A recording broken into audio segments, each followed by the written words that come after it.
In today's video, I'm going to teach you how to use the n8n merge node to efficiently combine data from multiple input streams within a workflow.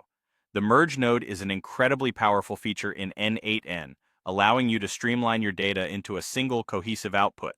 Let's dive right into how you can set this up in your projects. First, you'll want to get started by adding the merge node to your workflow. You can either create a new workflow from scratch or open an existing workflow that you're working on. Once you've got your workflow open, look for the plus icon on your n8n canvas. Clicking this will give you the option to add a new node. Go ahead and search for Merge in the node search bar and select it to add it to your workflow. Now that you've added the merge node, the next essential step is connecting your inputs. At this point, the merge node appears with two default input connections labeled Input 1 and Input 2. These are your starting points. You'll need to connect the nodes that contain the data you want to merge to these inputs. Don't worry if you have more than two data streams. The merge node allows you to add additional inputs as required, ensuring flexibility for complex datasets. Once your inputs are connected, it's time to configure how the merge node will combine your data.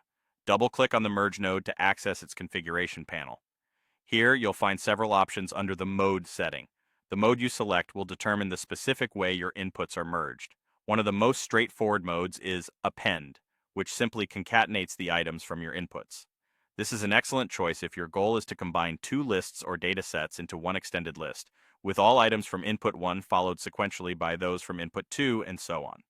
Alternatively, you might choose the combine mode, which offers pairing options based on particular criteria. Within this, you can opt for by matching fields if your data streams share common field values like IDs. This allows for options such as keep matches or what some might know as an inner join. You can also choose the Combine by Position option if you want to pair items that appear in specific orders across your inputs. If you're dealing with more complex scenarios, the SQL query mode might be your best bet, allowing you to craft custom SQL-like queries for highly precise data merging. If you selected Combine by Matching Fields, you'll need to dive a bit deeper into the configuration. Identify the key fields in Input 1 and Input 2 that you want to match on. Keep in mind field names might differ, such as one stream using customer_ID, while the other uses ID. You'll need to map these fields correctly for an accurate merge. With your merge node configured and connected, the final step is executing your workflow. Run it to see the merge node in action. Be sure to inspect its output to confirm that your data has been merged in the manner you intended, according to the mode and settings you've applied. By following these steps, you'll be well equipped to harness the full potential of the n8n merge node in your data projects.